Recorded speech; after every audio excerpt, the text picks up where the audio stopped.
Como de costume, nós vamos fechar os olhos uns minutinhos e vamos lembrar do Mestre Jesus. Vamos imaginá-lo ao nosso lado, dando-nos o suporte que tanto necessitamos, dando-nos a força para continuar a nossa jornada. Força essa que tantas vezes se esmorece. E tantas vezes nós soerguemos o nosso olhar em busca da ajuda, do lenitivo, da misericórdia, para que possamos nos colocar novamente de pé e prosseguir a jornada. Mas esse irmão maior, mesmo que os nossos olhos não vejam, está sempre do nosso lado, representado muitas vezes pelos nossos parentes, pelos nossos amigos, pelos nossos irmãos, ou na figura de algum desconhecido. Nunca estamos sós. E quando há necessidade do socorro, a ajuda vem. Ou melhor, a ajuda já está ali, só esperando que nós levantemos o olhar para Ele e solicitemos a sua misericórdia. Que Jesus, nosso irmão e mestre, possa nos inspirar mais essa noite, para que, unidos todos no mesmo ideal, possamos sorver do conhecimento e das virtudes que serão colhidas nas leituras do Evangelho. Que Deus nos inspire, nos ampare e nos fortaleça hoje e sempre que assim seja. Antes da gente começar o capítulo da noite de hoje, eu falei para vocês de um tópico, que eu ia abordar hoje.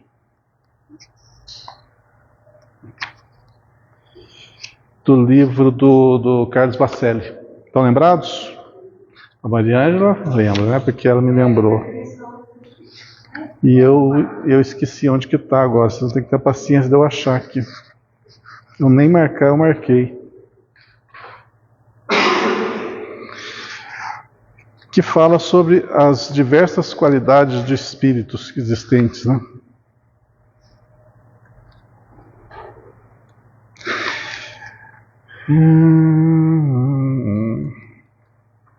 Eu acho que vou deixar para depois, até eu achar. Não tem link, Ciro?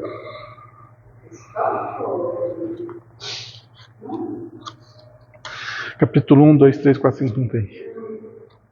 Não tem.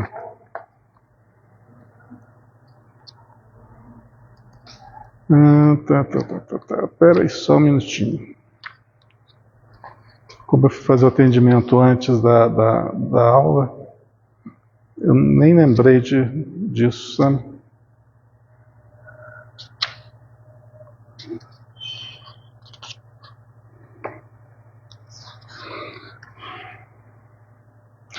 Bom, meio caminho andado que eu trouxe o livro, já é alguma coisa, já é um avanço, foi. Mas depois eu vejo. Vamos então para... Nós estamos no capítulo 95, que a gente começou semana passada, uma coisinha dele, do livro Pão Nosso, capítulo 95, cujo título é Esta é a Mensagem, que está na primeira epístola a João, capítulo 3, versículo 11, cuja mensagem é: porque esta é a mensagem que ouvistes desde o princípio, que nos amemos uns aos outros. Eu não sei o que eu falei na aula passada sobre isso, mas aqui está o embasamento maior das leis que nos regem: amar uns aos outros. que seria esse amar uns aos outros? É algo que nós estamos em pleno desenvolvimento de conhecer, mas não conhecemos, não sabemos. A extensão é muito grande, muito grande. E conforme nós formos vivendo e aprendendo, purificando nossos sentimentos, a gente vai compreendendo o que é amar. Na atual posição que nós nos encontramos hoje, podemos caracterizar que amar uns aos outros, no mínimo, seria respeitar uns aos outros. Respeitar as escolhas, respeitar as diferenças, respeitar os nãos, respeitar a posição de cada um. Porque existe uma certa agressividade ainda no nosso comportamento afetivo para com os outros. A gente quer que o outro faça as nossas vontades, siga o nosso condicionamento, quando na realidade o amor é libertador, não é aprisionador. E quando nós tentamos, de uma forma ou de outra, aprisionar pessoas a nós estamos tirando o sentido da vida dessas pessoas. Muitas vezes o brilho que ela teria na sua existência. Ou então fica ofuscado o sentimento que estas poderiam nutrir por nós. Liberdade é essencial para que todos nós nos desenvolvamos em todos os campos, inclusive o afetivo, aonde nós somos os mais incompletos. Nós estamos ainda numa fase de aprender o que é isso. Naquela fase que o amor possessivo. Esse tipo de amor, eu não estou condicionando simplesmente o amor homem e mulher. Estou condicionando a todo tipo de relacionamento. Mãe, filho, pai, avô, amigo. Todos os tipos. Quando você aprisiona alguém a um sentimento, pode ter certeza que o brilho daquela pessoa vai sim ficar ofuscado. A mesma coisa você pegar um passarinho na natureza e colocar dentro de uma gaiola. Vai continuar sendo um passarinho, vai continuar cantando, mas o viço da vida vai estar ofuscado ali. E muitas vezes o canto que a gente pensa que é de beleza, de maravilha, é de sofrimento e de dor. E a gente não quer que ninguém esteja ao nosso lado vivendo dores, sentimentos contraditórios. Ninguém quer fazer o outro sofrer. Então, para que isso não aconteça, a liberdade é essencial. Nós somos como esses pássaros, precisamos da liberdade para ser felizes. Mas, analise a natureza. Mesmo sendo livres, estão todos juntos. Se a gente olhar a maravilha, a perfeição da natureza, a gente pode se inspirar muito na nossa vida. A gente pode dar liberdade a tantos e tantos outros e eles estarem sempre conosco. Esse é o verdadeiro sentido. Então, que nos amemos uns aos outros, que respeitemos. Cada um tem um caminho a seguir, cada um tem uma escolha, cada um tem uma aptidão. Cada um tem o seu caminho traçado. Ou se não está traçado, que deve ser escolhido. Mas a partir do momento que nós intrometemos na vida alheia, com toda certeza, estamos causando sérios problemas para estes e principalmente para nós. Porque tudo que nós fazemos tem sérias repercussões. O nascedouro de todos os problemas nossos está no nosso pensamento. Depois, ele passa para a nossa vontade. Materializa pelas nossas palavras. Concretiza-se pelos atos. E solidifica-se na dor que provocamos. E depois de solidificado, para se demover essa construção, o processo é longo e desgastante. Então, é muito mais interessante, é muito mais sábio a gente, no nascedouro de tudo, ter um bom norte, ter um bom sentido. E é lá no nascedouro, que é no nosso íntimo, é no nosso espírito mesmo que nasce a ideia, materializa-se a vontade, é que nós temos que ter o exemplo do Evangelho, do amor que Cristo ali nos ensinou, para que a cada passo no caminho da vida a gente não se equivoque, não pise em espinhos, não crie obstáculos, não mude a paisagem primaveril para uma paisagem sombria e doentia. O sentimento adoece, adoece. Quando nós não embasamos os nossos sentimentos no respeito, na fraternidade, na empatia, na indulgência, no amor, ele adoece. E toda doença causa dor, de todos os tipos. E essa dor, que muitas vezes começa com uma dor moral, ela se solidifica e transforma posteriormente, dependendo do tempo de atuação, em dores físicas, em doenças físicas.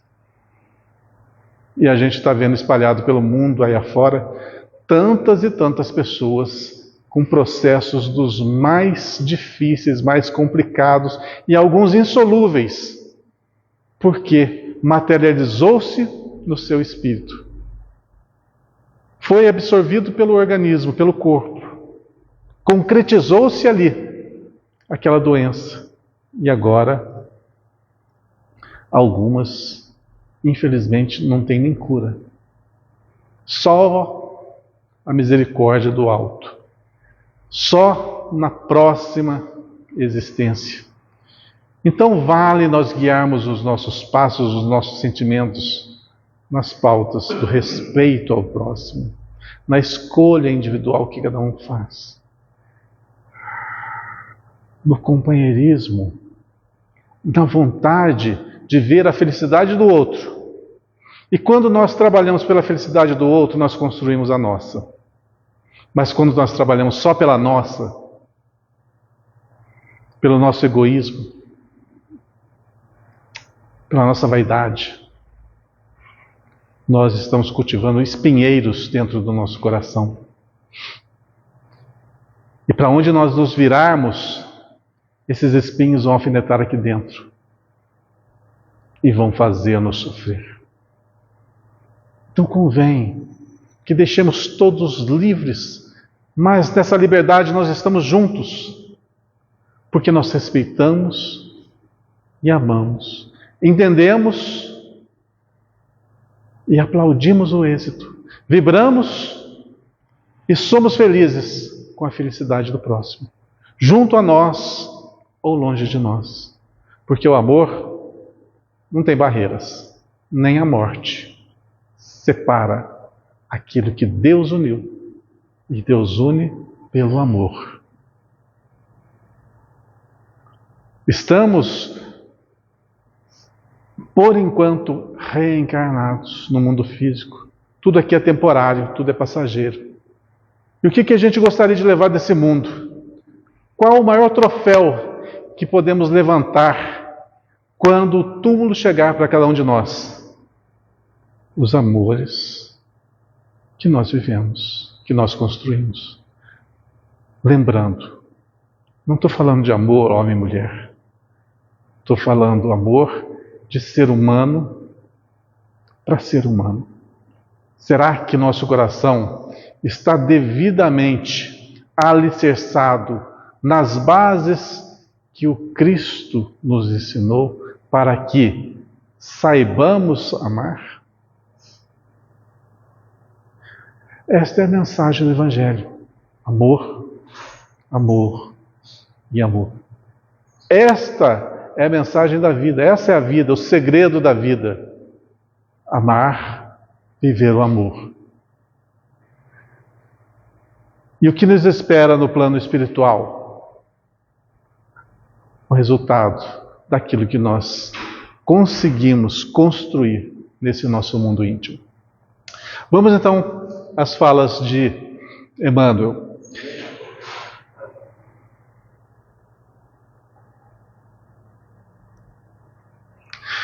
Em todo o mundo sentimos a enorme inquietação por novas mensagens do céu. Forças dinâmicas do pensamento insistem em receber modernas expressões de velhas verdades, ensaiando-se criações mentais diferentes. Vamos devagar, né? Falei que ia devagar hoje, a gente vai lendo de uma vez e esquece os detalhezinhos. Em todo o mundo, sentimos enorme inquietação por novas mensagens do céu. Quem que não gosta de receber um paparico do plano espiritual? Fala a verdade. Quem que não foi no centro espírita, numa reunião mediúnica, e fala assim, será que vai ter uma mensagem direta para mim hoje? Né? Quem que não passou por uma experiência dessa? Todo mundo quer um mimozinho, né? Desnecessário. Porque todas as mensagens que a gente precisa já estão no Evangelho. Tudo isso é para nós. Então, realmente, é uma alimentação do nosso ego. Mas sempre é bom saber que nós somos benquistos, né? Faz parte a gente ser um pouquinho bajulado. Faz parte você receber um pouco de afeto, de atenção. Mas a gente não deve alimentar o nosso ego pensando que a gente é muito mais do que a gente é, merecedor do que a gente realmente é. Então, quem que não aspira umas mensagens lá do plano superior? Tudo bem. Mas, vamos em frente. Forças dinâmicas do pensamento insistem em receber modernas expressões de velhas verdades. O que seriam velhas verdades? Você quer receber, de uma forma dinâmica, elucidações maiores, falando do que o Evangelho já fala. De amor, de respeito, de caridade. Aliás, todos esses livros da doutrina, todos os livros existentes têm um único intuito: ensinar-nos o que é amar. Tudo volta para esse campo. Tudo, absolutamente tudo. E a gente quer sempre novas expressões, ensaiando-se criações mentais diferentes. Por que a gente aspira por outros tipos de mensagens? Porque a gente ainda não compreendeu a mensagem elementar, a básica, que é o que nós acabamos de falar. É o que o Evangelho, é o que o Cristo resumiu,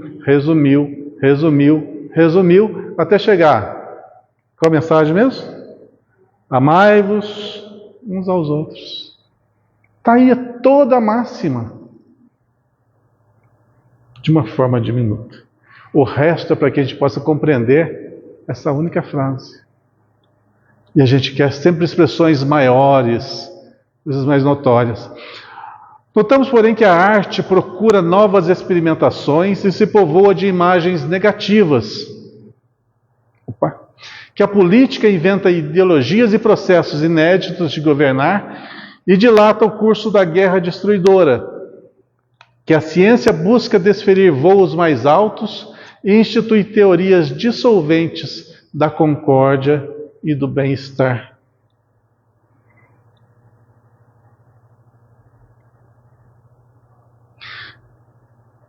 Por que está aspirando por uma coisa e chega-se a outro resultado? Olha só, a arte procura novas experimentações, ótimo, mas se povoa de imagens negativas.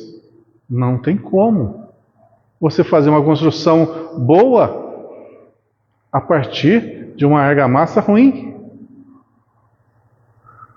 Que a política inventa ideologias e processos inéditos de governar, porém dilata o curso da guerra destruidora. Não é o caminho. Aqui vale ressaltar uma frasezinha que também eu tenho falado exaustivamente, repetidamente, que é muito importante nos dias atuais. Ó, frase de 2000 e tantos anos atrás, que nunca foi tão importante quanto nos dias de hoje. A árvore boa dá bons frutos. A árvore má dá maus frutos. Não tem como a árvore boa dar maus frutos. Não tem como a árvore má dar bons frutos. Está muito claro essa advertência do Cristo. Para que você, se não venha a utilizá-la do mundo externo, utiliza no mundo íntimo. Opa, esse pensamento que eu emiti é um pensamento bom ou ruim? Ou é ruim? Vai dar bons frutos? E aí? O que eu faço? Corta pela raiz. Opa, esse pensamento meu é um pensamento bom. Vai dar maus frutos? Não. Então mantém. Simples assim, no policiamento individual de cada um de nós. Mas serve para o outro. Nós temos tantas vivências na coletividade, com tantas pessoas, e como que você sabe se está do lado de boas ou pessoas ruins? Veja o fruto do trabalho de cada um, daquilo que aspiram. É coisa boa ou é coisa ruim? Vai fazer o bem? Vai ajudar? Vai ser construtivo? Se for. E se não for? Corta.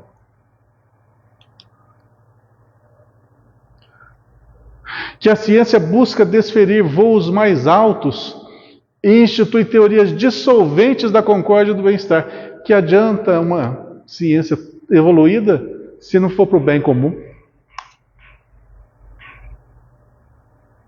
A gente vê tantas coisas, né? Tantas coisas erradas. Estava vendo agora no YouTube, antes de vir para cá, umas reportagens nessa guerra do Israel lá. Cada aparelho de destruição, né? Cada drone, cada arma de destruição assim, precisa, certeira, uma coisa desnecessária, né? Uma verdade. Uma verdade. Pois é. Já pensou se usa uma tecnologia tão alta para o bem na área da medicina? Usa esse dinheiro, essa tecnologia para cuidar das pessoas em benefício, para diminuir a fome no mundo, para promover a educação, saneamento, coisas básicas. Não pega uma multidão de dinheiro para construir armas de destruição. A árvore má não vai dar bons frutos mesmo. Boas pessoas, né? Onde não tem muito, não tem nada. Mas o nosso mundo é educativo. Sabe por que a gente sofre tanto nesse mundo atual nosso? Que eu falo, eu arrisco a dizer que no nosso mundo tem mais pessoas boas do que pessoas más. O número é muito maior de pessoas boas do que pessoas más. Mas por que as pessoas boas estão sofrendo tanto na mão das pessoas más? Para aprenderem a ser ativos no bem. Porque o bem muitas vezes é tímido e ingênuo. E as pessoas ainda pensam que para ser bom tem que ser calminho, aceitar tudo e deixa que Deus toma conta. Terceiriza, justamente. Terceiriza a responsabilidade. E nós fomos criados, o nosso corpo diz isso, nós fomos criados para ação. e não para a inação. Toda inação traz doença para a gente, seja mental, seja física. Mas toda ação promove um bem-estar. Então, se você é uma pessoa boa e você não é ativa no bem, você é responsável pelo mal que você está fazendo para si próprio e pelo mal que é gerado para aqueles que você não cuidou. Então, nós somos responsáveis por tudo que está acontecendo. Indiretamente somos. Então, não tem a quem culpar. E o mal, ele é utilizado justamente para que os bons reajam. Para que os bons despertem o seu potencial. Assim é na natureza. É assim que nos reinos inferiores se evolui. Não tem sempre lá o predador e o predado? Aquele que é predado não tem que desenvolver técnicas para sobreviver, para escapar? É o princípio inteligente lá, na forma mais primitiva, despertando as suas possibilidades. Nós estamos um degrau acima dessa escala, só. Um degrau só. Então nós temos muito do nosso mundo inferior para ser ainda burilado, ser deletado de nós. E esse é o campo. Esse aqui é o campo de batalha, aonde nós vamos realmente deixar as nossas mazelas. Vocês já ouviram falar, todo espírita já ouviu falar disso, que quando a gente desencarnar, geralmente a gente vai dar uma passadinha no umbral, né? Geralmente é um tour gratuito, né? Que a gente tem, né? Desencarnou aqui, vai dar uma passadinha no umbral lá. Isso a gente já sabe. Mas por que tem isso? Por que tem esse tour? Porque nesse local nós vamos estar frente a frente com a nossa realidade interior. E deletar, espargir as nossas energias mais densas, nossas miasmas, sabe? Aquelas gosmas, tanto falado para André Luiz, a gente vai deixar tudo no umbral lá. Mas aqui também a gente tem que despertar esse não. O ideal. E deixar ela acomodada. O ideal é aqui. Por isso tem muita gente que a gente não entende. Está com câncer terminal, câncer na cabeça, no pulmão, em todo o corpo e não desencarna. Tem pessoas que têm dificuldade de desencarnar. E levam uma doença terminal 10 anos, 12 anos. A gente pensa, mas por que tanto sofrimento? Porque é a misericórdia divina atuando ali. Ela está drenando os fluidos mais densos. Então, às vezes, no momento da passagem, não tem uma incursão maior nas regiões umbralinas. É um período mais light. Ou às vezes nem passa tanto por lá. É só... Então, tanto faz no plano físico, no plano astral, a gente tem que dar uma limpadinha no nosso organismo espiritual. E o mundo que nós vivemos realmente é para isso, é para essa finalidade. Nós temos duplo benefício aqui. Duplo benefício. Primeiro, a gente tem uma higienização completa do nosso espírito de graça. Segundo, a gente tem a possibilidade de fazer um grande avanço intelecto-moral. Então, além de você quitar débitos anteriores, se livrar de miasmas primitivos, você tem a possibilidade de alçar voos, tanto no intelecto quanto na moral. Então, isso aqui é uma verdadeira bênção. Mas pode se tornar um pesadelo, de acordo com as nossas escolhas. Faz a escolha ruim para você ver. Todas as escolhas têm consequências. Só o fato, você não precisa nem ser uma pessoa má. Você não precisa ser uma pessoa má.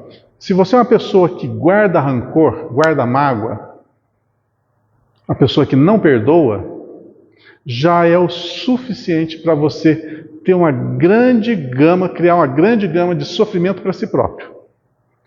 Inclusive, uma dica para todo mundo. Não perdoar deixa o nosso espírito enfermo. E o nosso espírito enfermo tem uma propriedade que faz com que toda essa energia, porque o espírito é uma energia negativa, seja drenada para o nosso corpo físico e se materializa no nosso corpo físico como doenças. Então, toda doença que explode no corpo, ela tem a sua natureza no espírito. Então, para que a gente não seja aí um futuro paciente da Ana Cláudia,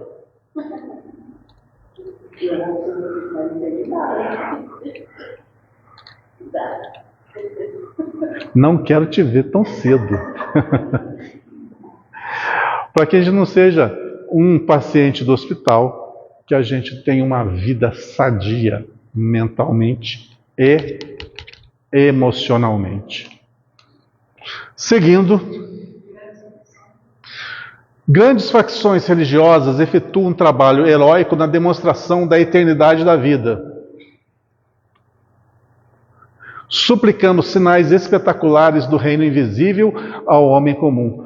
Que espetáculo que a gente quer? Ah, que Jesus apareça. Tem gente que fala isso, né? Ah, Jesus voltará. Não tem isso mesmo? Tem, né? E a gente vai esperar ele voltar. Por quê? Qual que é a finalidade dele voltar? Eu não sei, isso aí, sinceramente eu não sei. Aí vai voltar por quê? Para ensinar de novo? Mas ensinar já ensinou.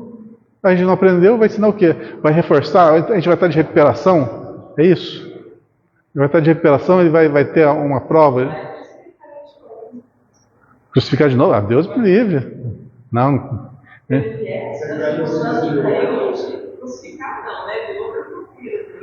Não. Não.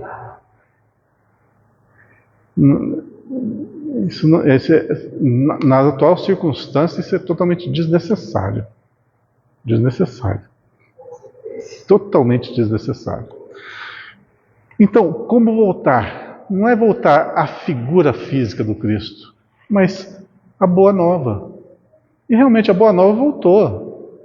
A Boa Nova, ela está sendo espalhada não só aqui no Centro Espírita, mas também nas igrejas católicas, nas igrejas protestantes, nos centros de religiões afro. Na realidade, nunca se foi, né? Nunca se perdeu. Não, exatamente. Sabe por quê que nunca se perdeu e nunca vai se perder? Porque aquilo que está sendo desenvolvido através da religião, que a Boa Nova veio nos trazer, é a natureza nossa, a natureza humana. Nós somos o amor, justamente. A Boa Nova veio nos despertar para que nós somos? Nós somos a centelha divina. Criados à sua imagem. Portanto, nós temos todos os caracteres. Só que, para que a nossa individualidade se desenvolva, é necessário que nós experienciemos. Como nós experienciamos nas mais diversas oportunidades, ocasiões, momentos da história, isso faz com que a nossa personalidade se desenvolva, além do padrão, né, genético que modifica-se, né, conforme o tempo. Mas isso nos molda com as nossas características individuais. Portanto, o trabalho de desenvolvimento das suas potências cabe exclusivamente a você, a mais ninguém. Porque tudo que a gente precisa já nos foi concedido. Temos um mundo para viver. Temos como nos manter vivo, porque nesse mundo tem todos os padrões alimentares, higiênicos, de saúde, etc. Temos companhia, não estamos sós. Já é uma outra maravilha. Temos uma herança cultural de gerações e gerações que chegam para nós em forma de livros, em forma de estudos, em forma de teorias, em forma de música, em forma de cultura, para que nós possamos nos especializar, nos esmerar. O que nos falta agora? O que falta agora? O que está faltando? Questão 909, nunca ouvi falar. Pois é, interessante que a gente tem predileções, sabe? Nessa vontade a gente tem predileções. Às vezes a gente não quer abandonar aquele nosso eu ruim, aquele nosso eu imperfeito, aquele nosso eu orgulhoso, aquele nosso eu egoísta, aquele nosso eu que não sabe perdoar, aquele que guarda o rancorzinho. A gente gosta de mantê-lo dentro do coração. A gente alimenta isso. E a gente não sabe o mal que faz pra gente. Pois é.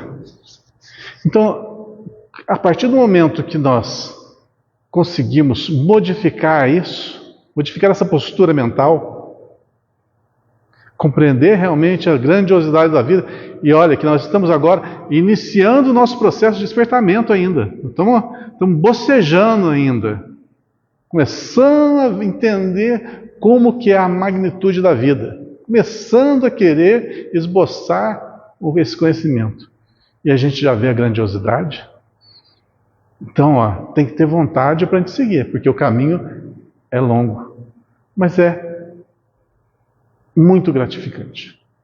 A partir do momento que você caminha no caminho retilíneo, você passa a errar menos, você passa a compreender mais, você passa a ser mais ativo no bem, você passa a ser mais amigo, mais compreensivo, mais gentil.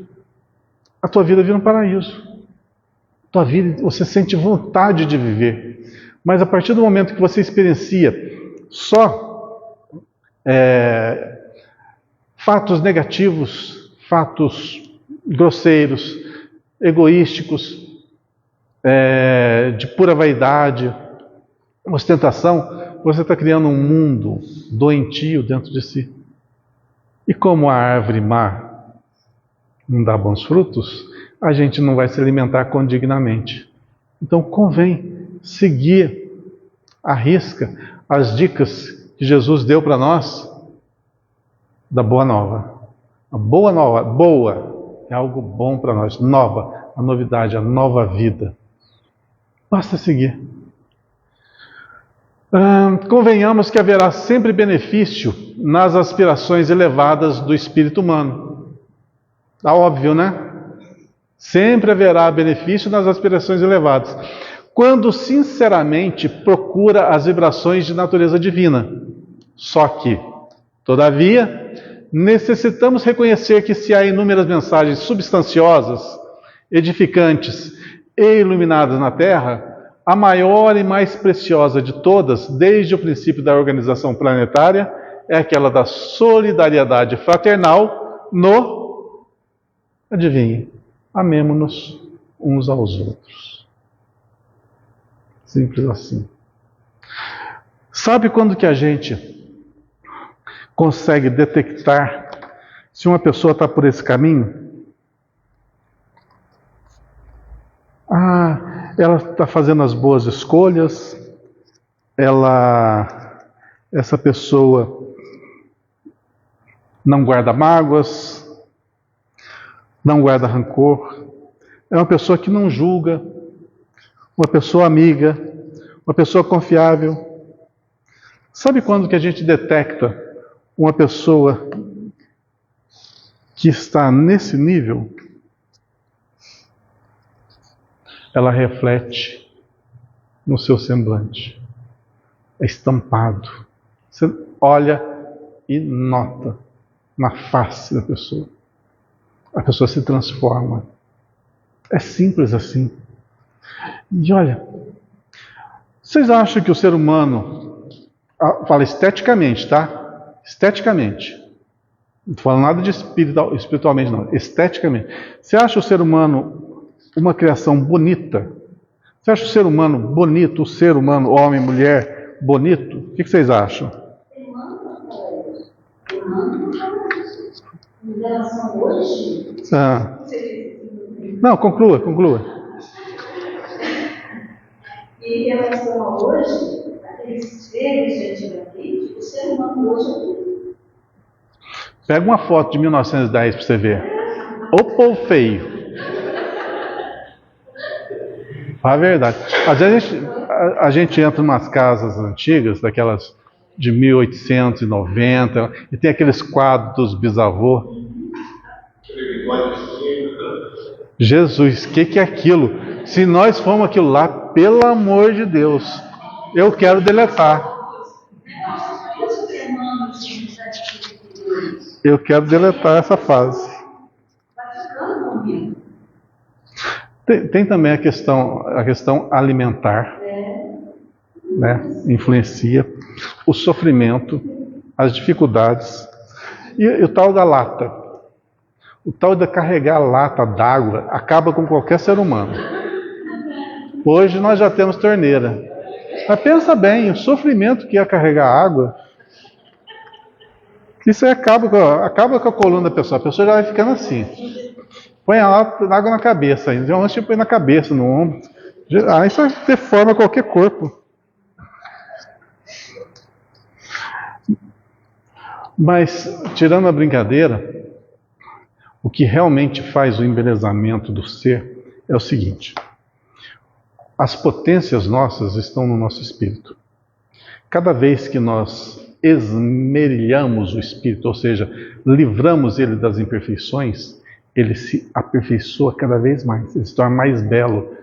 E como o espírito ele é totalmente dominante da matéria, ele vai dar todas as suas impressões, vão ser materializadas lá, inclusive com o condão de modificar o DNA.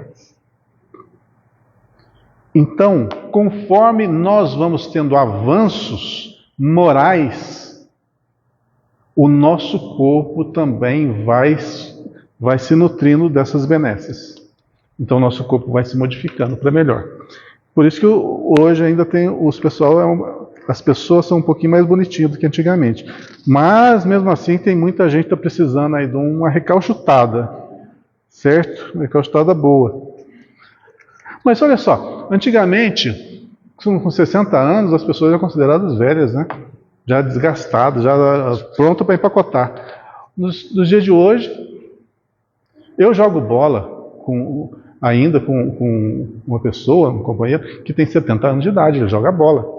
70 anos de idade. Pois é. Então, como que o nosso corpo modificou-se? Eu com 28 e não corro o que ele corre.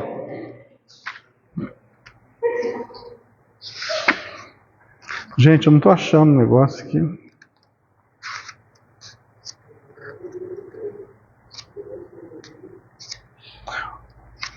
Vou fazer o seguinte, depois, na hora que terminar a gravação, antes da gente ir embora, eu procuro com calma aqui, a gente termina esse assunto depois da aula, tá? Senão a gente vai perder muito tempo. Porque você sabe que homem não consegue prestar atenção em duas coisas ao mesmo tempo. Eu não consigo falar com vocês e procurar ali. Eu já devo ter passado várias vezes. Eu terminei aqui ou não?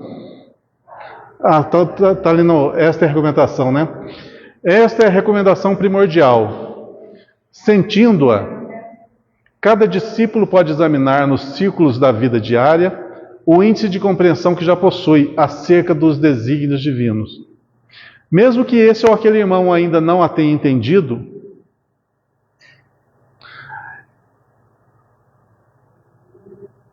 inicia a execução do paternal conselho em ti mesmo. Ama sempre, faze todo o bem, começa estimando os que te não compreendem, convicto de que esses mais depressa te farão melhor. Então, um dos detalhes grandiosos também dessa lição é que a gente deve seguir o conselho do Gandhi. Para a gente conseguir amar uns aos outros, a gente não pode se magoar com o outro. A gente não pode se ofender com o outro. A gente tem que realmente vivenciar o Evangelho, a Boa Nova. Quando Cristo disse ali, oferecei a outra face. Se alguém te bate uma face, oferece a outra face. Depende, se levar o pé da letra, se levar um tapa aqui e oferecer a cara do outro lado, É difícil, mas não é assim. Se alguém te faz um mal, faz o bem. Se alguém fala mal de você, fale bem. Se alguém te pedir para você andar 1000 metros, anda 2000. Se alguém te pede a túnica, ele também a capa. Então, é sempre a outra face. Isso quer dizer outra face. Né? Então, isso é vivenciar realmente o Evangelho. Você não pode se ofender. Você tem que compreender. O tal da indulgência, você compreender o outro, é essencial para que a gente viva bem. Porque a vida é feita de escolhas. Se você escolhe se magoar, se condoer, você está guardando uma doença dentro do seu peito. Ah, eu melindrei. Não, magoou demais, eu não consigo esquecer. Não consegue esquecer porque não quer esquecer. Não consegue perdoar porque não quer perdoar. Essa é a verdade. Você não perdoa porque você não quer. Porque você gosta da dor, você gosta do sentimento de revolta.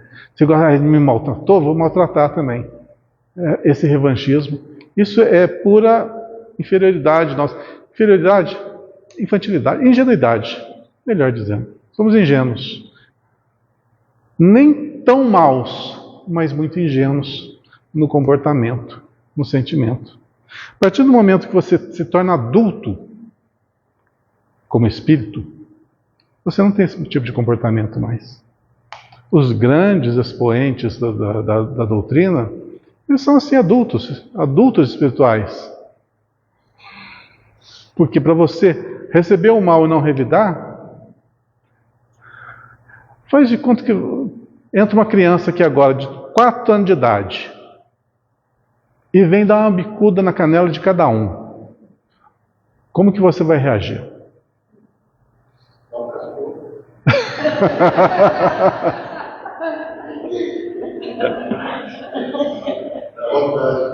Dá vontade, mas você faz isso, você vai ser preso. Pois é, você compreende, é uma criança, ela não sabe o que está fazendo. Você vai simplesmente dar uma segurada ali, opa, não faz isso, vou chamar tua mãe, né? Dá um pouquinho de medo, mas não vai fazer o mal, não vai reagir da mesma maneira. Os espíritos superiores é a mesma coisa, eles sabem da nossa infantilidade, da nossa ingenuidade, que nós cometemos os erros, mais por despreparo mesmo, do que por maldade. Tem os que fazem por maldade? Infelizmente tem. Mas não são todos, não é a minoria. A maioria é porque é ingênuo mesmo. Estou falando ingênuo porque é uma palavra bonita de falar. Mas é isso. À medida que você vai ascendendo na sua compreensão, você não vai ligando mais para as coisas. Assim, na história mesmo, no dia a dia da gente, né? Todos, a gente trabalha em casa, né? Na vida. É uma coisa muito difícil, né? Você deixar de falar assim, não, a pessoa te fez uma coisa que te machucou, e aí você fala assim, não, tá tudo certo. Vamos seguir em frente. Até você, isso aí é um processo bem demorado de falar assim, de perdoar. O perdão não é fácil. Perdoar não é fácil. Tá? É interessante a gente falar, mas é muito difícil. É um trabalho diário que você poxa vida, pessoa legal, né?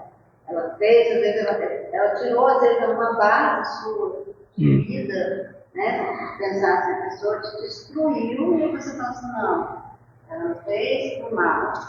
É muito difícil. Eu acho que é muito difícil. Imagina as situações todas. Depende. Aí eu concordo discordando de você. Que depende. Para o Gandhi é difícil? Para Cristo é difícil? Pois é, mas você concorda, né? Para o Chiquinho, para o Chico Xavier, é difícil? Mas a gente está se pondo numa posição muito baixa. Não é, na semana passada, a gente falou muito de amar. E eu lembro que eu cresci, que o amar está muito ainda travado na gente, você lembra disso? Por quê? Porque nós não temos as virtudes necessárias para entender isso. Porque a gente também sabe falar sobre. Tudo bem, tudo bem.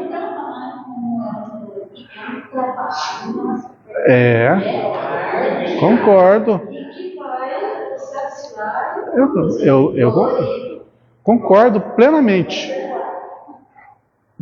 A maior dificuldade desse trabalho é com a gente mesmo. Mas exatamente. É o mais difícil a gente. É as nossas imperfeições.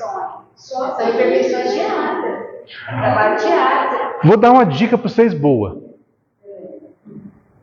Questão 909. Qual que é? Qual que é a resposta? Qual que é a resposta? Pode o indivíduo superar suas más tendências? Qual que é a resposta? Sim, com um esforço quase insignificante. O que lhes falta é a vontade. Basta querer. Então, por que a gente não quer? Esse é o ponto. Porque a gente é muito preso à nossa vaidade, ao nosso orgulho, ao nosso ressentimento. A gente é preso nisso, por isso é difícil, gente. Mas se você não tem mais isso, igual o Chico Xavier, igual as outras, você não tem mais isso, é uma beleza. É uma beleza.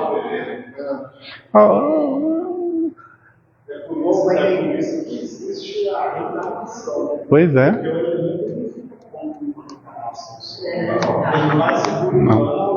Não. Por isso que eu acho também interessante essa coisa da gente chegar aqui e discutir isso, porque aí você fica falando assim, quando você fala, quando a gente coloca essa situação aqui, a gente vai ficar, não vou conseguir chegar a ser essa pessoa, porque eu tenho imperfeições demais. E esse olhar para mim mesma, sabe? De olhar que vai ficar. Vou dar uma dica de experiência própria. Que nós aqui estamos todos no mesmo patamar. Não tem ninguém melhor que ninguém aqui. Então vou dar uma dica de experiência própria. Qual que é a dificuldade maior da gente superar as nossas más tendências? É a gente aceitá-las, que a gente as tem. A partir do momento que você expõe isso, leva público mesmo. Ó, eu tenho isso, eu fiz aquilo. Você se desnuda, é como se tomasse um banho revitalizante. Porque a gente anseia em guardar encalacrado todos os nossos defeitos para que ninguém veja. E isso nos impossibilita de livrar das más tendências. A gente tem medo da exposição. Tem medo de falar, Mas é sério, a partir do momento que você põe para fora, admite os seus erros, os seus enganos, cada um tem os seus, isso é uma coisa totalmente particular, mas isso dá um alívio tão grande que você realmente se modifica.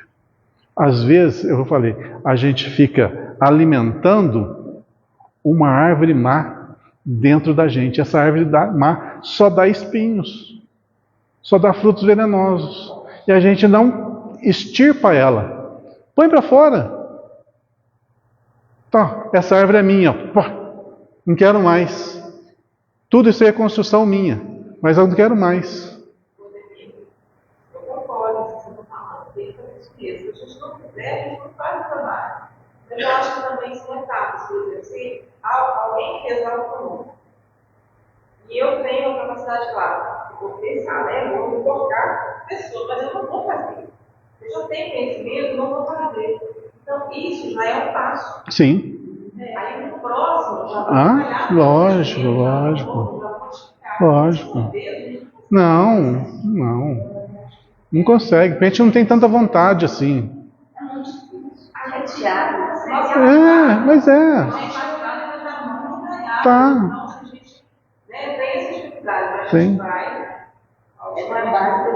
Olha, falando sério, quando a gente fala na construção do nosso eu, que é feito em duas bases, que é o desenvolvimento intelecto e moral, os dois têm que estar bem alicerçados, isso é preponderante para que a gente faça essa guinada, que a gente modifique o nosso jeito de ser. Porque às vezes a gente tem boa vontade, mas a gente não sabe o caminho, não sabe como. Por isso, o desenvolvimento do intelecto, em todas as suas áreas, é imprescindível para que a gente saiba como se portar, como comportar, como interagir. Tem pessoas que são boníssimas, mas não sabem nem conversar com o próximo. Não tem nenhum vocabulário para se expressar. Então, o desenvolvimento, tanto intelecto quanto moral, são importantíssimos para que a gente se constitua um ser realmente ativo, que possa colocar todas as suas propriedades à mostra e realmente desenvolver a sua vida num campo mais elevado. Então, às vezes nos falta algumas coisas. Por isso, o estudar sempre, o melhorar-se sempre, o travar as suas más tendências é importante para que essa construção vá tomando corpo, vá tomando volume. Isso vai crescendo de uma tal maneira, vai criando raízes tão fortes, quando vê, é tão natural que você vai começar a pensar assim, olha, tal pessoa falou tal coisa de mim, eu nem dei bola. Coisa que no passado ia ser motivo para brigas, ou rusgas, ou rancores, e você simplesmente ignora, passa batido. Então, a gente estando no caminho desse aperfeiçoamento é gradativo, e quando vê, é natural, você nem nota as suas mudanças.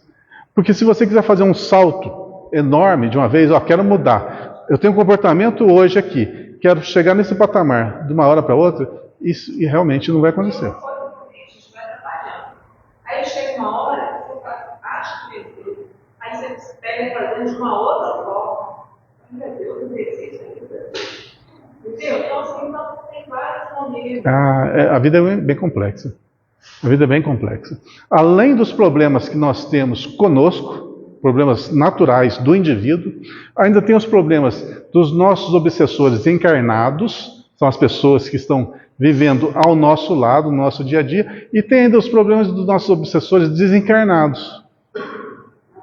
Então, é amplamente complexo. É um liquidificador mesmo que nos testa todas as nossas fibras, a nossa vontade. Mas, o que é interessante é que o resultado ele é acelerado. Uhum. Eu assemelho muito a nossa vida igual quando você está entrando na academia. Você nunca fez exercício físico e você procura lá um personal trainer. Você fala assim, eu quero ter um corpo assim, eu quero essa barriguinha eu tenho aqui, não quero ter. Esse peitoral eu quero ter com tanto, meu bíceps, meus tríceps quero ter assim, minhas coxas desse jeito. Você desenvolve o treino aí para eu, no espaço de tempo, conseguir um corpo mais ou menos assim. Aí o personal vai traçar os exercícios e fala, vamos começar então. E põe você no aparelho. Na primeira puxada você já quer matar o cara. E você não tem paciência. Você não tem força. Você paga um mês de academia e não volta mais. Tem muita gente que faz isso. Tem que falar as dores. Falar as dores. Então, esforço, vontade e dor. Quanto tempo que leva para o corpo chegar mais ou menos naquela construção que eu tinha idealizado? 3 anos. 3 anos. Pagando ainda. Disciplina todo dia. Sem coxinha, sem Coca-Cola. É o inferno. O inferno é aqui. Mas dá resultado. Ainda paga e dá resultado. Mas dá resultado se você for disciplinado. A vida nossa é assim. Uhum. Então, a nossa vida é mais ou menos isso. Então, se a gente não tiver disciplina e vontade, você paga um mês e fala, não, quero isso não, vou para outro lugar. Sobe, por favor. Sobe. Próximo capítulo. Já? Deus mandou esse surgiu. E às vezes não põe a culpa do personal, ele não conseguiu fazer. Mas ele tem que dar culpa na genética. Tem gente que não adianta, né? Não resolve. Tem que melhorar a genética. Mas é interessante, porque quando você se disciplina, você está moldando o seu perispírito. Então, mesmo que nessa vida você não tenha aquele corpo tão desejado, tão sonhado, se você tiver um comportamento retilíneo, você já está moldando o seu perispírito. Na outra, você vai ter a possibilidade de ter um corpo mais bem estruturado.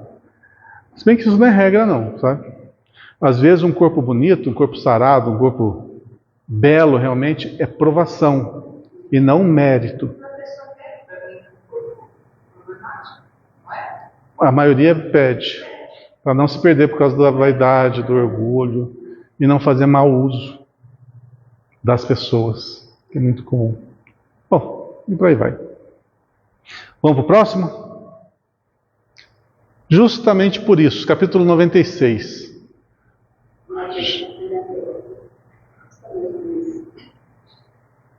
Qual que era o anterior? Eu já esqueci o título dele. O amai-vos uns aos outros justamente por isso. Vamos ver, da Epístola a João, capítulo 2, versículo 21.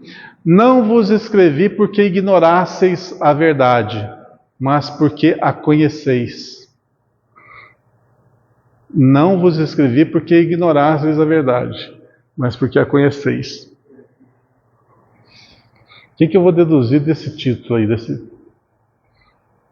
Bom, se não ignora a verdade, é porque é conhecedor.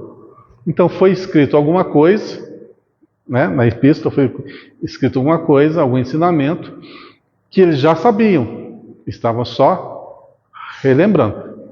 Eu não sei o que está escrito para cima, não sei o contexto, né? Então estou deduzindo isso. Então, como ficou um pouco vago, vou pegar a definição de Emmanuel, né? A dissertação de Emmanuel, para a gente engatilhar aqui. O intercâmbio cada vez mais intensivo entre os chamados vivos e mortos constitui grande acontecimento para as organizações evangélicas de modo geral. Só para a gente descontrair um pouquinho, alguém já teve alguma comunicação com o plano espiritual? Assim, direta? Um bate-papo, assim? Não? Nada? Só através dos sonhos. Os sonhos? Com pessoas desencarnadas? Conhecidas? E um diálogo construtivo? Tangível, colocar a mão, assim, Coisa boa, então.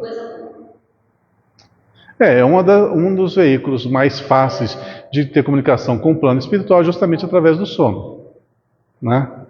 Onde nós damos uma desdobradinha, nosso perispírito temporariamente dá uma largueada do corpo físico e a gente consegue ter uma certa liberdade de movimento no plano espiritual. Outros tempos eu ia associar nossas missões, só que hoje não.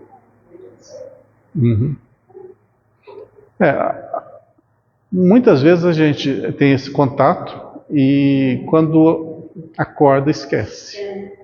Né? Agora esse que eu tive, já tem mais de ano, e tem um sonho para qualquer outra história, falar que Foi nítido? Tem alguns sonhos que são assim simbólicos. Como assim? Alguns diálogos que acontecem no plano espiritual e que aquele contexto, aquelas informações não estão contidas no cérebro físico. Deixa eu ver se eu consigo me fazer entender. A pessoa está dormindo, ela se desdobra e vai para o plano espiritual. Então, na realidade, é o perispírito dela, é outro cérebro, é outro corpo que está ali conversando. Embora ligado ainda ao cérebro físico, ao corpo físico, tem uma certa liberdade. Ok? Então, são dois cérebros distintos. Um é esse, nosso, aqui em vigília. Nós temos todas as informações desse plano físico que nós vivemos. Só que as informações das nossas escapadinhas para o plano espiritual não estão registradas aqui, senão a gente lembraria. Concorda comigo? Mesmo a gente ter vivido experiências fora do corpo, a gente não lembra porque esse cérebro não tem esse registro. Mas existe um mecanismo mais ou menos assim. Quando você está meio lá, meio cá, ou seja, nem tão dormindo, nem tão acordado, há uma certa ligação dos dois cérebros ainda, do espiritual, perispiritual, com o cérebro físico. Nesse meio lá, meio cá, essas informações daqui passam para cá. Ok? Então é quando nós conseguimos lembrar dos sonhos, nitidamente ou não. Quando que é nítido? Quando são informações que já estão contidas nesse cérebro. Você já tem informações da pessoa, já sabe quem é a pessoa, já sabe o assunto, algo relativo assim. Mas existem alguns tipos de sonhos que você tem, sonhos assim, encontros no plano espiritual, que as informações não estão contidas aqui. No cérebro físico, não tem essas informações que estão no cérebro espiritual, ok? Mas eles estão naquele meio lá, meio que interligados, então as informações estão fluindo daqui, sendo registradas aqui. Só que, vou dar um exemplo bem bobo, tá? Aqui está se falando aqui, ó, borboletas de vidro. No cérebro físico, tem essa informação, borboletas de vidro que voam, fosforescentes, etc, etc. Coisa bem boba, bem banal. O cérebro não tem. Então, o que o cérebro faz? Ele substitui essa informação por uma informação que está contida aqui. Então, ele vai associar o quê? A uma borboleta colorida. Okay? Então, o cérebro faz esse trabalho. Então, muitos sonhos que a gente tem vêm em forma de uma historinha meio sem pé nem cabeça, que você tem que interpretar. Certo? Muitos sonhos são interpretados. Não tem um daqueles sonhos lá do José no Egito? Não tem? Não é o José que sonhava? E ele interpretava os sonhos. Então, é mais ou menos isso. É uma informação que foi passada no plano espiritual que o cérebro físico associou daquela forma, mas ele tinha condições de traduzir, né? Então isso acontece com a gente também, tá? Alguns tipos de sonhos falam, sonho é uma coisa sem pé nem cabeça, não tem sentido nenhum, porque o cérebro fez aquela bagunça. Aí tem assistência do plano espiritual superior, eles fazem esse trabalho. Se tem que, ao acordar, lembrar da mensagem, o plano espiritual faz esse processo.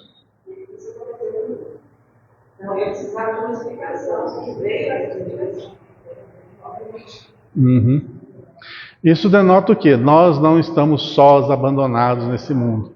Mesmo nas maiores dificuldades, sempre tem alguém velando por nós. E cada lágrima que a gente derrama aqui, do lado de lá, tem uma enxurrada de lágrimas que também são derramadas. O Valdemir, só completando, eu sabia que era eu. O Marcos estava do meu lado, mas não era esse Marcos, mas eu sabia que era ele. Ele era um soldado com aquelas coisas do sinal. Mas não era ele, mas era. E o fim do sonho, que eu não vou contar aqui, porque é muito longo, é que eu cheguei em uma sacada, eu estava comprando uma casa. Quando eu cheguei numa sacada, a casa estava toda do meu rosto, mas quando eu cheguei na sacada, o reitor falou assim, olha, agora olha lá para baixo que você vai ver que coisa mais linda. Quando eu vi, era um precipício, eu afastei e acordei. Então, eu achei que tinha alguma coisa. Foi muito uma coisa muito grande.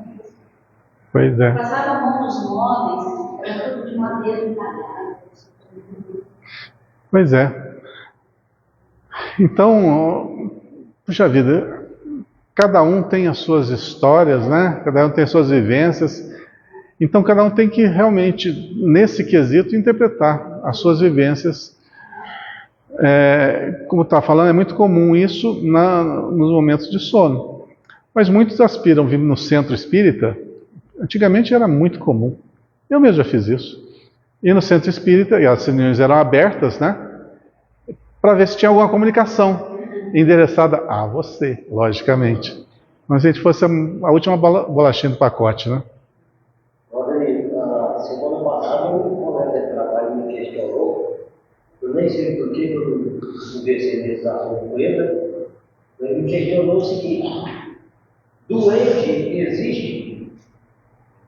Eu falei, tá claro que existe, tanto claro que você me perguntou sobre o doente existe. Não, mas eu perguntei se existe, não tem nada de claro. Eu falei, então, mas como é que você perguntaria de uma coisa que você não pensou? E se você pensou é porque você conhece. E se você conhece é porque existe. Ah, não, mas eu não pensei. Eu falei, como é que você me faz uma pergunta que não pensou antes? Então você descrever qualquer palavra não é que você pensou. Pelo menos uma imagem foi criada. Ah, não, mas você falou. Esse universo é tão complexo, tão grande, tem tanta vida. Não, mas a pessoa não consegue pensar em alguma coisa que ela não conhece. Eu vou dar uma definição rapidinha disso aí. Não consegue falar uma coisa que não pensou, não existe. Não. No caso que você falou de duendes, gnomos, essas coisas aí, nada mais é que são seres em transição, um processo de transição da escala. Mas no livro dos espíritos tem a classificação e a evolução dos seres. Então, mas para a pessoa ter uma compreensão dessa explicação, ele tem que ter estudado, tem que ter lido. Você simplesmente falar, a pessoa às vezes ou não aceita, ou não quer aceitar, ou não tem parâmetro para entender. Por isso é importante o conhecimento, o estudo. O estudo é importantíssimo. Exatamente isso que eu falei para ele. Se você me faz uma pergunta, não preparado para a resposta, não adianta. Exatamente. Ele deve ter visto aí no folclore, né? No folclore tem essa figura. Então, ele deve ter se expressado, mas a figura folclórica existe? É tal negócio da mula sem cabeça.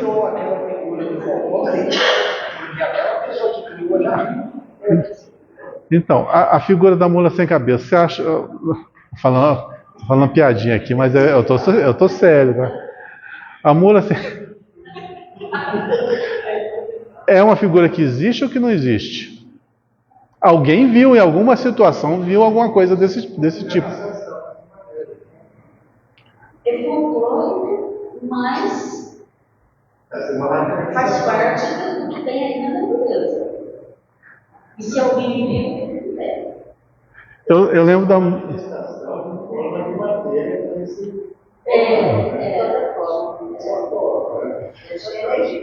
Falei de mula sem cabeça, estou rindo aqui porque eu lembrei da história que ela se vestia de patinhas, né? Tinha lá a mula sem cabeça que usava óculos. Que idiotice. Olha para onde que nós fomos no assunto. O livro dos Espíritos, né? O Evangelho segundo o Espiritismo também tem uma passagem, não lembro exatamente qual, que fala sobre os silfos.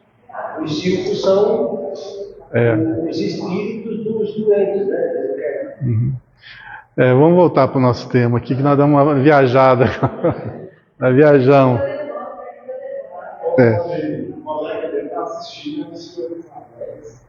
Ah, é? Vamos lá.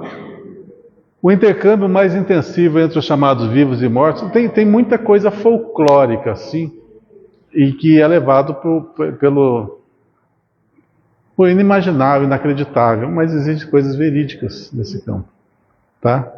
Aliás, toda a criação nossa, humana, teve seu nascedouro no plano espiritual. Por exemplo, quando se fala de vampiros, uma coisa muito normal falar de vampiros, é porque existem vampiros no plano espiritual. Mas não aqueles vampiros, assim, dentinho assim, que alimentam assim, mas algo similar. Existem os espíritos que ainda se alimentam do plasma humano, né? Sugam o plasma humano, que são considerados, de tal forma, vampiros. É uma...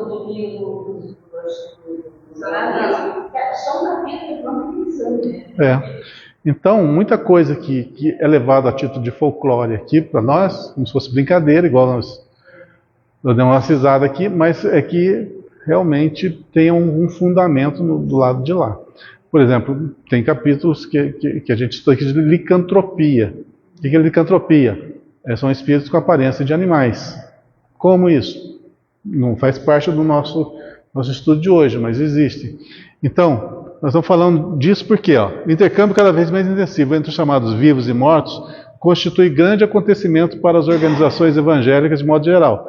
Ou seja, existe sempre intercâmbio, seja aqui no Centro Espírita, seja na Igreja Católica, em qualquer lugar, há intercâmbio entre o plano espiritual e o plano físico, porque há interesses mútuos. O plano espiritual está sempre interessado aqui no avanço nosso, nós encarnados, que todos nós venhamos a trilhar os caminhos da Boa Nova. Então, o trabalho, ele acontece em todas as esferas.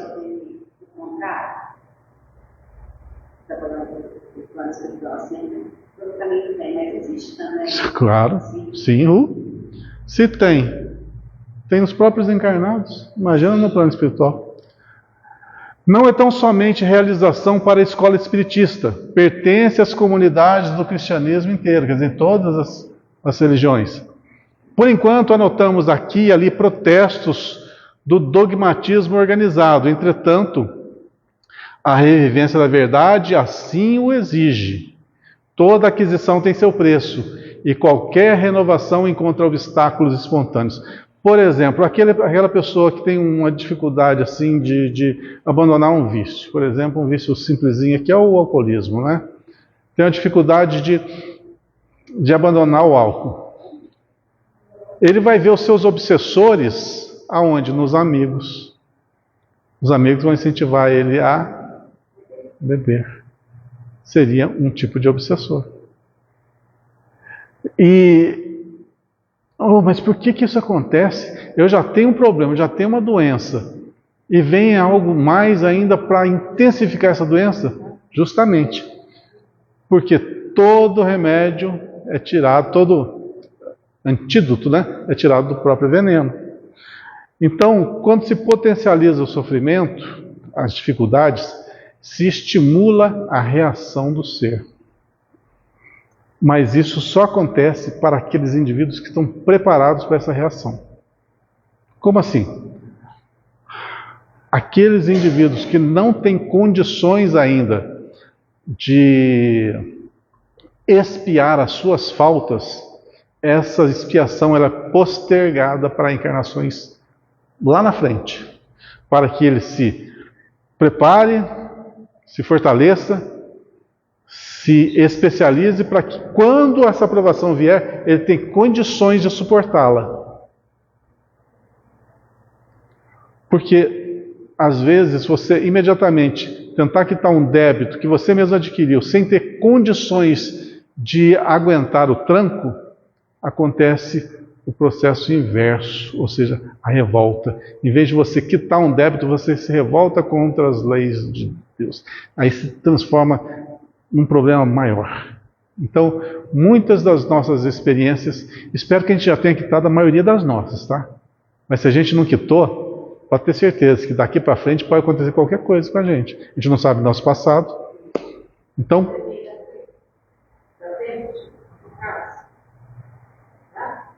nós temos uma amiga que toda a encarnação dela estuda a possibilidade da física. Ela chega a um determinado momento na sociedade.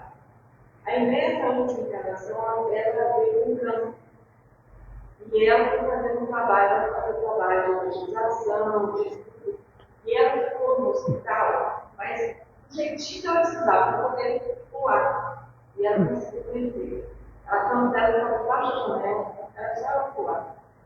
E ela conseguiu conhecer nessa encarnação, mas foi várias encarnações para ela poder chegar nesse ponto. Pois é, você vê que sempre a gente é colocado junto ao problema para que a gente possa superá-lo.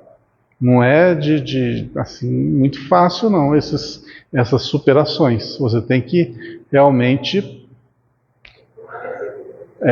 por exemplo, você tem problema com dinheiro, riquezas, poder. Você não vai renascer como um pobrezinho lá no interior do sertão. Você vai nascer na opulência. Seu problema é ali, É ali que você tem que estar. Exato. Porque se fugir é fácil. Existem algumas reencarnações que são preparatórias. Beleza. Mas não é o ressarcimento daquele débito. Você continua com aquele débito. Você continua com aquela pendência a ser ressarcida. Então você vai se fortalecer, você vai se preparar, você vai sofrer outras experiências que vão te dar corpo, para que, quando chegar o momento adequado, você consiga suportar aquela provação sua. Então, realmente, por isso provas. Provas e expiações. Expiação, você está quitando o débito. E a prova? Onde que é a prova? Quando você é colocado face a face com o problema para você superá-lo.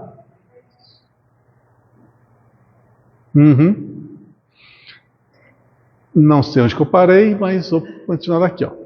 Toda aquisição tem seu preço e qualquer renovação encontra obstáculos espontâneos. A gente vai ter sempre obstáculos. Vocês receberam o texto que eu mandei afinal, para que é tudo isso? Está no grupo? É o capítulo anterior, né? Lá diz claramente isso aqui. Toda aquisição tem seu preço.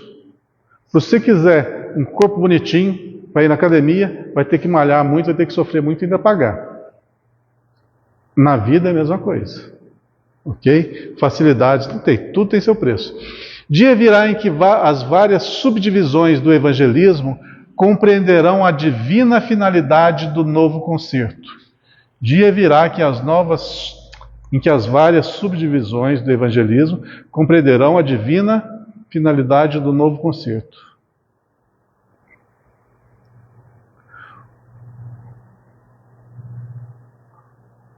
O movimento de troca espiritual entre as duas esferas é cada vez mais dilatado. Não sei se a gente vai chegar lá, mas espero que a gente chegue. Se bem que a gente vai chegar, vai estar um bagaço também. Isso é vantagem, não. Mas lá para 2057, mais ou menos 2055, deve ter já, segundo projeções, os aparelhos de transcomunicação direta com o plano espiritual. Mas para isso a humanidade tem que estar preparada. Senão não vai saber usar. Imagino como é que vai ser. Inicialmente vai ser bem rudimentar, eu acho. Vai ser rudimentar. Mas com o depassar aí é como surgiu a comunicação no século passado. Começou pelo rádio, né? Era o rádio, era AM. Era rádio e AM ainda. Depois foram ampliadas as frequências. Veio o FM, frequência modulada. Depois veio a imagem, a TV, preto e branco. Posteriormente, colorida. Depois, controle remoto. Depois, os primeiros computadores. E olha onde que nós chegamos. Tem um computador na palma da mão. Tem tudo aqui na palma da mão. Tem tudo na palma da mão. Uma vez no vídeo.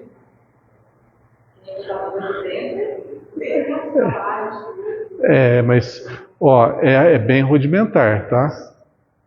Vou falar uma coisa para você. O processo mediúnico eu acho rudimentar. Por quê? Porque depende muito do aparelho fonador, ou seja, o médium de psicofonia. E esse aparelho é muito ruim. O aparelho ruim, cheio de interferência. A interferência é o próprio médium. Então não é uma comunicação, por mais perfeito que seja o médium, tem interferências.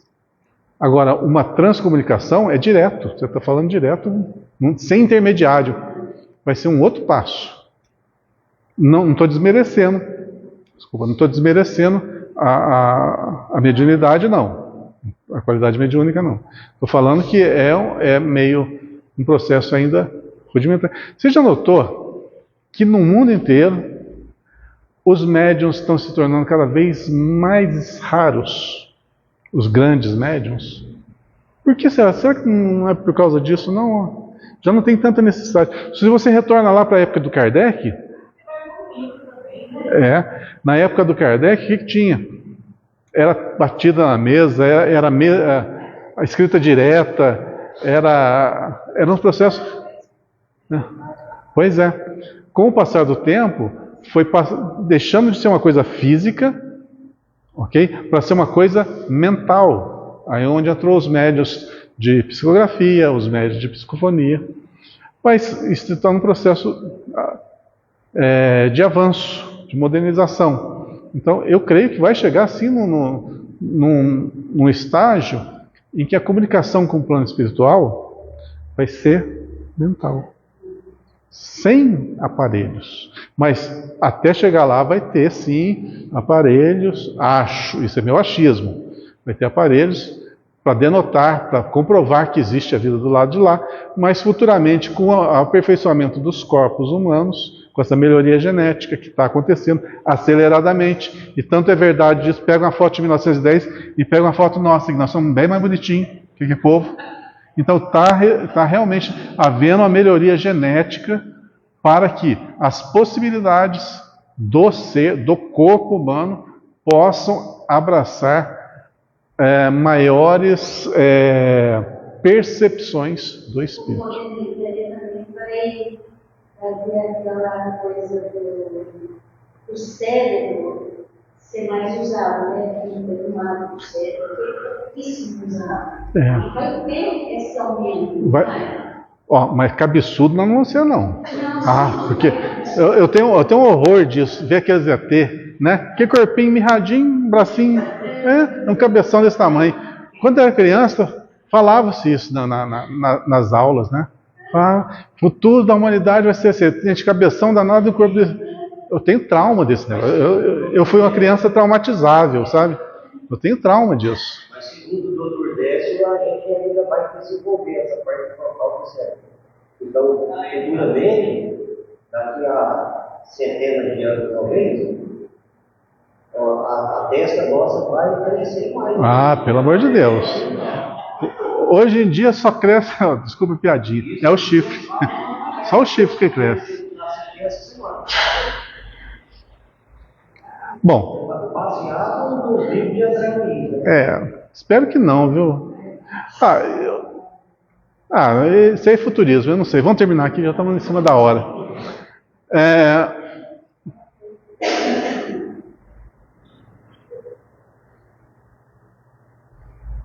O Senhor permitiu o Mundial Pentecostes para o reajustamento da realidade divina. Tá meio estranho isso aí.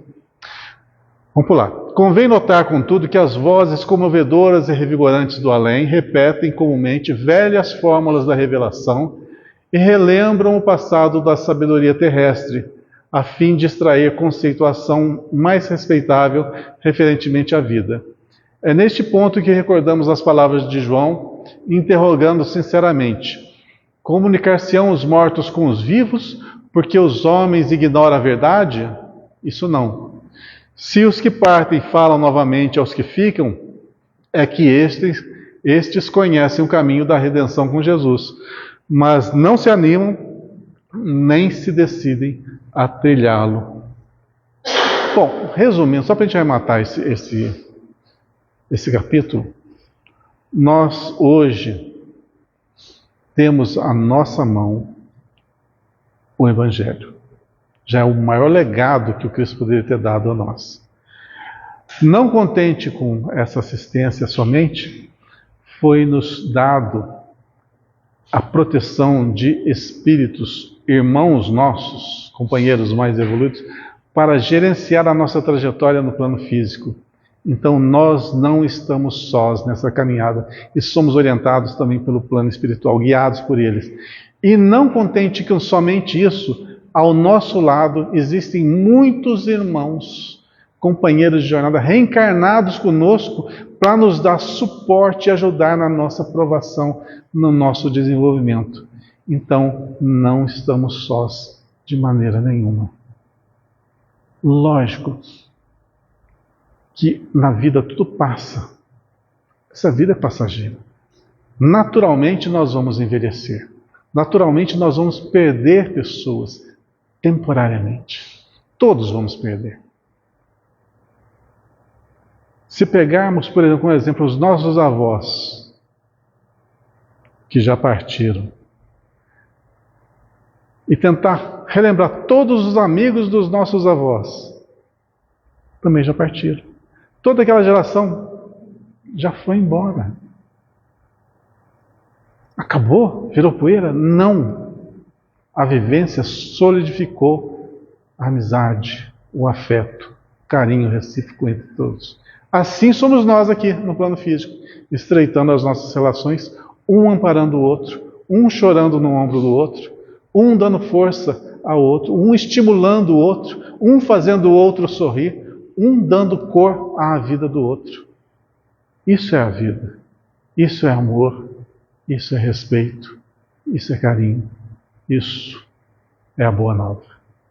Uma boa semana para todos.